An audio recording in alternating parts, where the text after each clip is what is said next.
button.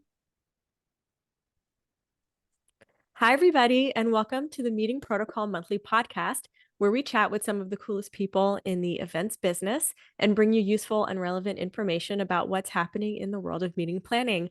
I am Dora Figueredo, the head of events and education here at Meeting Protocol, coming to you, as always, from New Jersey. I'm super confined to my living room right now because I have COVID, unfortunately. But I feel okay, and I am so excited to be recording this episode today. So I personally am a person who is quite logistics minded, and I admit that I'm not always the best at coming up with really big ideas in regards to brand promotion. I At my full-time job, which is not Meeting Protocol, I work on the marketing team, and the marketing director, she trusts me. We do brainstorm together, but man, she has some really big ideas that I'm just always in awe of. And so if all of her crazy ideas or crazy ideas that I have come across in my career, I absolutely know that I can project manage it to life, but putting on my own marketing thinking cap does not come as easily as the execution piece. And so I love to talk to event marketers. So their blue sky creative process is truly inspirational to witness. Like, it feels like you guys are plucking some like beautiful ideas down from the sky. And if any of our listeners today are new to the events world and don't know exactly what event marketers do differently from other event planners, you are in the right place with this episode. And I am so thrilled to have Melanie Reid on today, an expert who's been moving up the ranks in event marketing over the last few years. So thank you, Melanie, for being with us today. Tell us where you're joining from and the background of what got you into events. Yeah, thank you so much for having me. And I'm glad you are on the mend from COVID.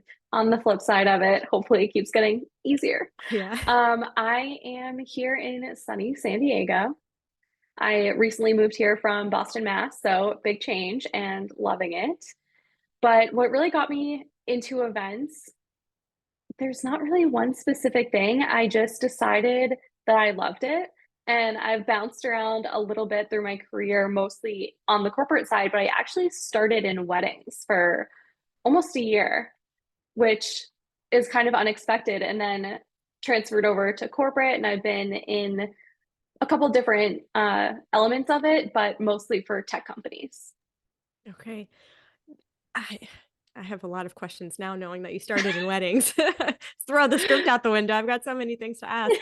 Um, I imagine that, I mean, at the end of the day, like, event planning is event planning in a lot of ways, but I imagine that wedding planning must feel like a different industry in some ways than what you do now.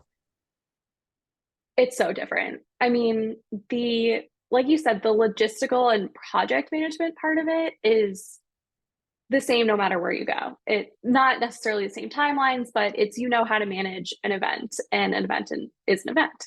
But the reason why you're doing it for weddings is just so different than a corporate function, whether it be sales or the experiential or whatever your goals are. Weddings are, you can't even compare. It's so different. And the stakeholders Right. for weddings are so different from corporate too. Right. And corporate, there's a lot of ROI and KPIs and like what makes sense. And a wedding, the objective is have a wedding. Yeah, People make have fun, everyone people eat. happy. Yeah. Yeah. I will say, reporting KPIs back to a bride being like everyone was great, giving them a hug after is not the same as me reporting to a CMO. Little Right. different. Right. Fewer PowerPoint decks. Yeah. Yeah, slightly less hugging. Yeah. Yeah. Yeah. That's fair.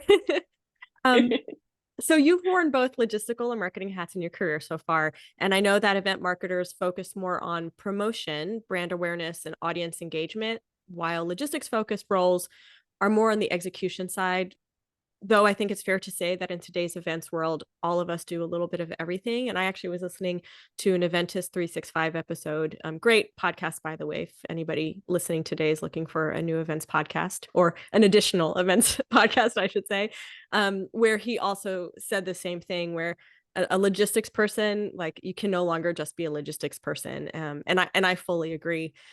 So Melanie, can you tell us, sorry, my my sister-in-law, her name was also Melanie, and we called her Mel. And so It just rolls off my I tongue, go my sorry. Mel too. Okay, great. All So right. you can call me either. Thanks. So can you speak about the differences that you have personally found the two roles and how you evolved to better understand marketing? Definitely. And like you said, I think the transition for me specifically from more of an event logistics and operations mindset to event marketing has happened very organically. And it's been kind of a change based on the roles and the functions that I've taken on. So, logistics is for me, it almost felt a little siloed when I was just focusing on that. So, you're really putting all of your effort into making this amazing experience and making sure everything is so flawless and everyone is where they need to be when all of that timelines. Whereas the marketing piece of it almost takes a step back for that from that and helps think about why you're creating this execution, like this amazing execution. So it's a bit more before and after. Of course, the middle and the experience is the bulk of it. It's so important that you create this attendee experience, whatever type of event it is. But it's figuring out what you want to get out of it. And that's the true marketer hat is why we're doing it. How do we get to the goals that we're setting as to hit the why? Got it. So do you spend a lot of time creating promotional materials and event graphics as well in your role? I I don't do the graphics. I come with the strategy Mhm. of what we need and where we need to do it.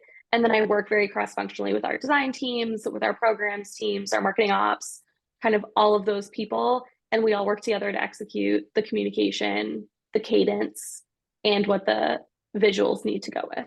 I see. Do you work with an event, like a more logistics focused person on your team or maybe on a separate team? I mean, being an event marketer, you could be on an events team or a marketing team, and technically a logistical events person could also be as well. But how is your team structured and who actually executes the events on your team? Me. I Oh my do both. goodness. I That's a love lot of both. work. Okay. You have to, we all know if you're in the events industry, you have to love a little bit of the crazy and a little bit of the busy, or else we wouldn't be in it. That's true. So yeah, and I actually love being able to see all of it come together, the full life cycle. And then at a certain point, the measurement for the event gets broader and broader, where it's they're either in a marketing nurture or they become a customer, however that works. So our team is myself, I have a counterpart, and she does the programs, which is more ABX based. So she and I also work very closely on here's who we met, here's how we met them, here's how we need to continue the conversation. And then our boss is also in charge of both functions and really dives into the data and helps us with all of that. But we are in our individual positions, and I do logistics and the marketing part. Okay. That does sound like a lot of fun, but a lot. So I'm glad that you enjoy doing both of those. In my December podcast with Heidi Jacobson, she mentioned how in order to work in the world of events, you have to be kind of a roller coaster junkie. And it sounds like you might agree with that. I Yes, I would love to meet her too because I think that as well. I'm a little bit of an adrenaline junkie. For sure. I bet she lives in Vegas. You guys are, pretty close to the same coast. I'm sure we can I'm make there that all the happen. time. Um, all right. So in a recent LinkedIn post where you reflected on where you wanted your career to go, which I loved, I really loved that post. Thank you for being so vulnerable. You wrote, smaller side events with more intentional invitations have proven much more successful at big conferences, especially those that focus on community building rather than sales. So I'd love to hear more about what brought you to this insight and how you're living into this year.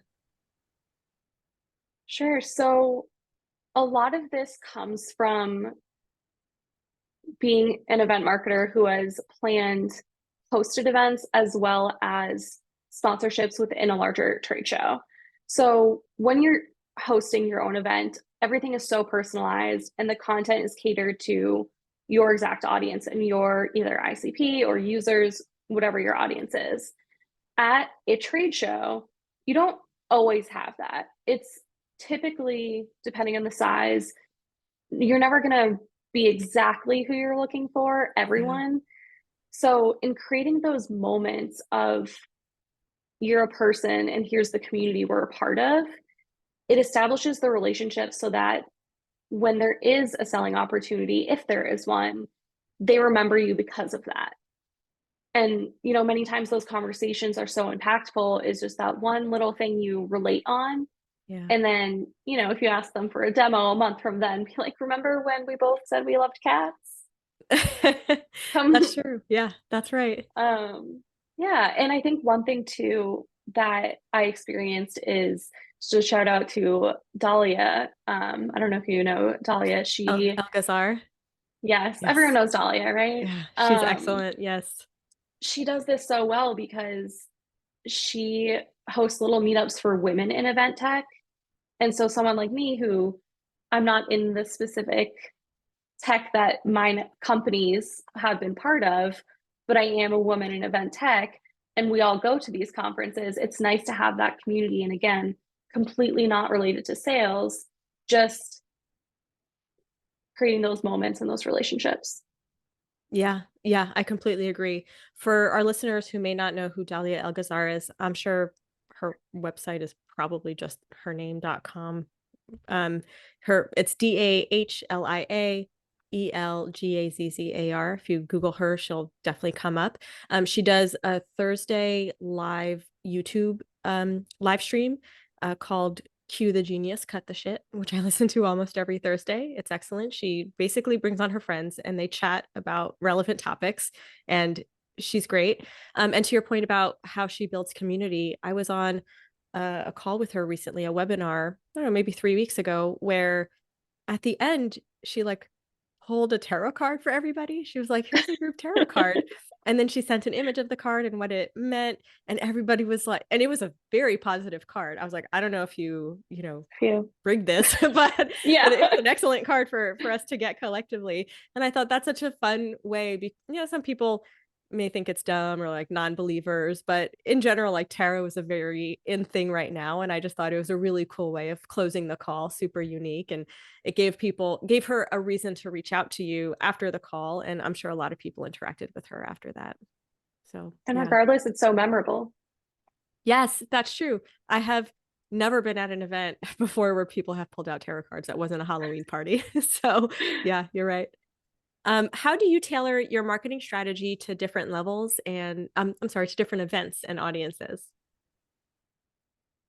Looking at the full portfolio, again, just it's a little bit different based on the type of events we're talking about. But either way, consistently, it's looking at the stage of the funnel that they're in. So if they're already a customer, you're going to communicate to them so differently than Yeah. a prospect or even someone who's new to knowing your company and you just need the visibility. So making sure that this different segments are getting the appropriate communication, I think is very important. And making sure not everyone wants to be sold to. So making sure people are getting a mix of communication too between thought leadership and then, availability of your product, whatever that may be. Really anything that breaks down the larger group um, of audience into more specific silos. Yeah. Is that part of your role as well? Is like determining all of the different market segments and how to speak to them? It's part of it. That's definitely more of a team collaboration where we have, um, I think I mentioned my counterpart who does ABX. We look at all the data together, and then we look at who we're interacting with and where, and then we cater based on that. And it's also looking at the yearly portfolio and where we talk to them consistently, so that we're not overloading them with, the general Riskified newsletter and 6 events in quarter 1. Right. Yeah. There are so many companies who are like, more is more, more is more. We want to give like a webinar every week. And it's like, people don't want to interact with you that much, you know? Keep No, it simple. truthfully, no. No one has time for that. Right, exactly. And there's so many companies and people that you want to consume from. And when you have to pick and choose, it's better to have fewer higher quality items available for your market for sure. Agreed. Yeah. What are some creative marketing tactics that you'd like to use to stand out? Marketing tactics? Let me think. I mean, it's not recreating the wheel, but I can't stress personalization enough. I think providing content and providing experiences that are tailored to who you're speaking to is just the most impactful. Going on site at certain events, you also know sometimes attendees like to stay, get away from the event, then go back, or they need the networking time and they end up sitting on their laptop. So you're not going to plan something in that time. So again, it's not reinventing the wheel, nothing crazy, but it's figuring out how to cater those creative moments and those creative tactics to who will absorb them best. Hmm, I understand. What are some really cool things that you have seen done, or maybe you've done yourself that you feel like have been super successful? One of my favorites has actually been an offsite moment where we had a little cafe not too far from the convention center in Las Vegas, and we had bright yellow pedicabs going from the conference center to this breakfast and then bringing them back. So it wasn't an inconvenience for them, but it was just a quick, hey, not all convention center coffee is great. Let's bring you off site, have a quick chat. We'll bring you right back. That's so interesting. So could people just get in the pedicabs and go, or do they have to sign up? Nope. I mean, we did scan their badges when they were at the coffee shop, but it was anyone, not not just who we wanted to talk to. It was anyone who was there. That is so It was cool. great visibility Yeah. Did you give the coffee for free or did they have to pay for it? for free. Yeah. Wow. Did you And we had a billboard as well right above it with did you, branding. did you partner with a local coffee shop or was it like a pop-up somewhere? A little bit of both. It was a bit of a pop up, but I think they were just about to open or not exactly sure. We did work with an external agency for that to help Okay. source the venue. Okay, I understand. Wow, that's so great. And so in that case, I mean, what what is the ultimate metric for something like that? It's really like just getting eyeballs on your brand then, I assume. Yeah, for that specific one, it was visibility for sure. The brand in that sector maybe wasn't as adopted. So it was just getting in front of the right people, or not even the right people, like getting in front of anyone, getting the name out there. Yeah, that's really cool. And I love that you spoke directly to the needs of people who are kind of chained um to a convention center for days. Because it's true, a lot of those convention Sometimes you centers. don't see the sun. No, no, it's like being in a casino, right? Yeah, that's so true. Um, what role do data and analytics play in your event marketing campaigns? Huge. It's Imagine you were like, it's "Nothing, we just guess." I, nah, yeah, it's a guessing game.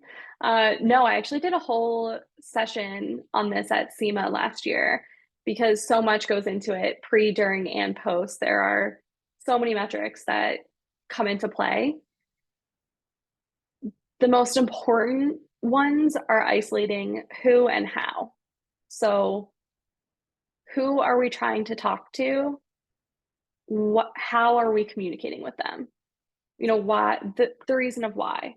So measuring even just statistics like persona mapping, seniority of people in your database, their buying power, their geographies. So much of that goes into event marketing and creating those event experiences. So, one of the things I'm responsible for right now is regional events. So, figuring out, and I do it for North America and Latin America. So, figuring out where within those regions is going to make the most sense based on what we're trying to get to in that moment. So, yes, so much. I could rant on this for a full hour, but No, that's great. This is super useful information. And, I assume that folks who are listening, not all of them have this marketing, experience and like really digging deep into how to figure out persona, like what your personas are, how do you talk to them? Why do you talk? I mean, how many times have we heard conversations on podcasts or other webinars between event folks who are like, well, why do you have a booth? And people are like, because my boss tells me we need to have a booth at this because we've always conference. had one. Yeah. Yeah. Yeah, exactly. So everything that you're saying right now is like kind of going in a step further. The I love that how and who, because I think that the mistake that some folks make is, and not because they're bad marketers or bad event people, but maybe lack of experience or lack of resources on their team. And so they don't really have the time to really deeply understand who their audience is. They don't have that opportunity. And it sounds like in your career so far, and especially where you are right now, like this is something that you really do deeply understand and you value. Yes, it definitely has taken a lot of learning, especially with, like you mentioned, not everyone has the same tools. So you have to adopt. Is it Salesforce? Is it Tableau? Whatever system you use, and understanding the data being pulled from that. So agreed, everyone is at a different step.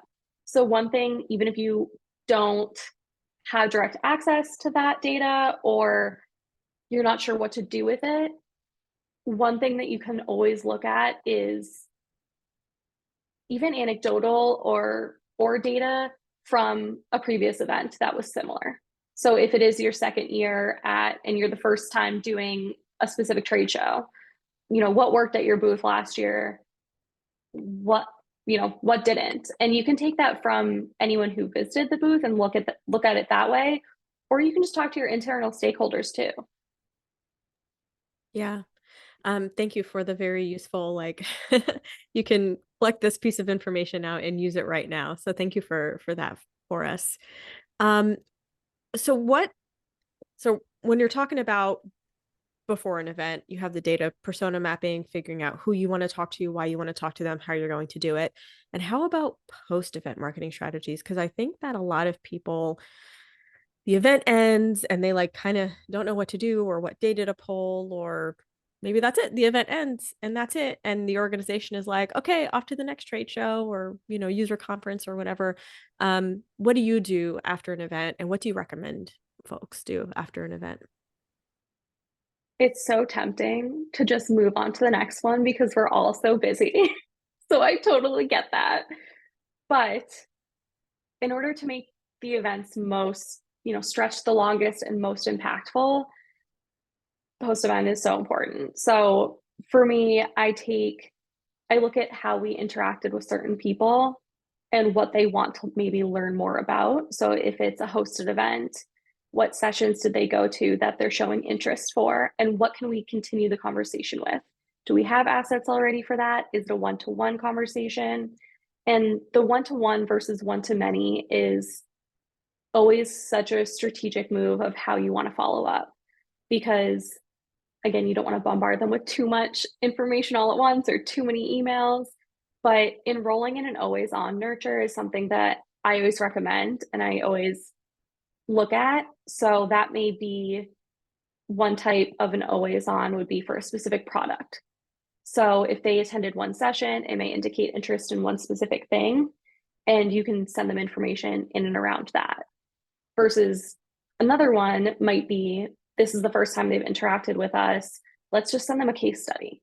Let's send them something. And typically these nurtures, not typically, but for me, sometimes these nurtures are already set up and you can just distinguish who should be enrolled in what.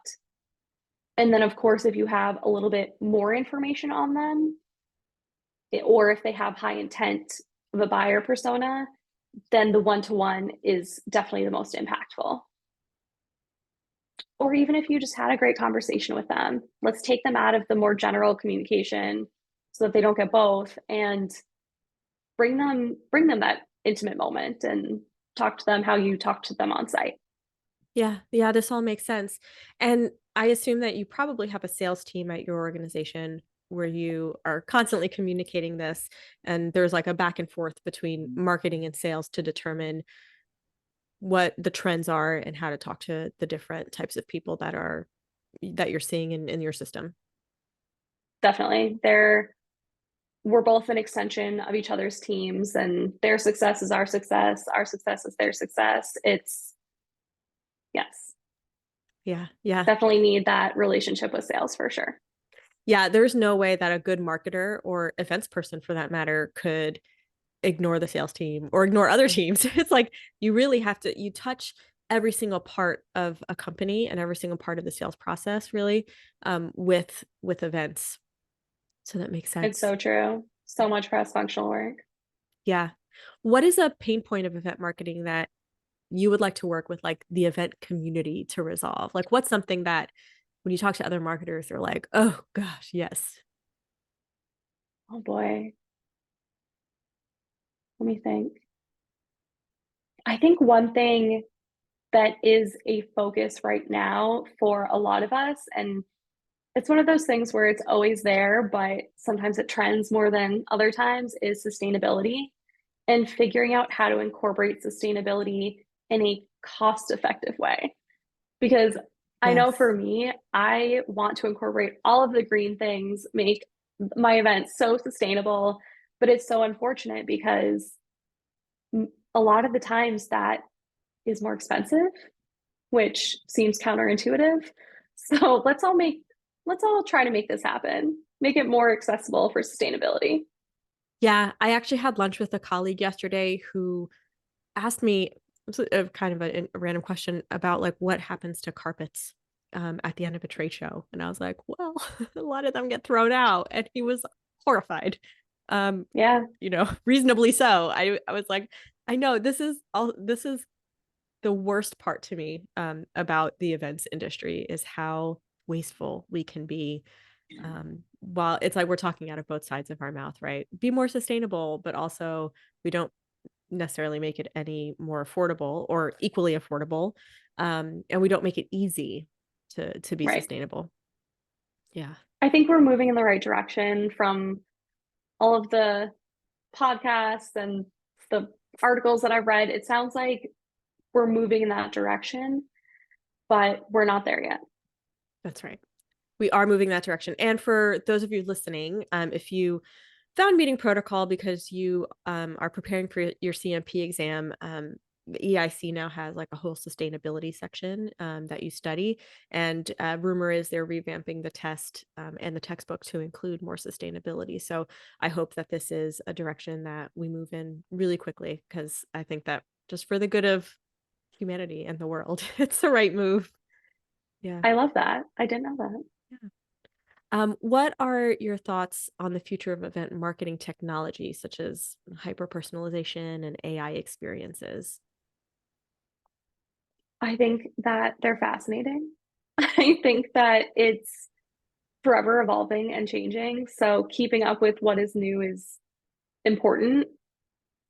Right now, the way I use AI and ChatGPT is not to take tasks off of my plate. I know that there is that capability, but more as a collaboration with me. Like they're another Yeah. coworker, I'm not sure. Yeah. Um, so I think it helps and expedites a lot of tasks, but it doesn't ever, it's never going to replace what we need to put eyes on and what we need to be creative about. Because when it comes down to it, the event marketers are the ones being strategic about what they need AI to do, for example.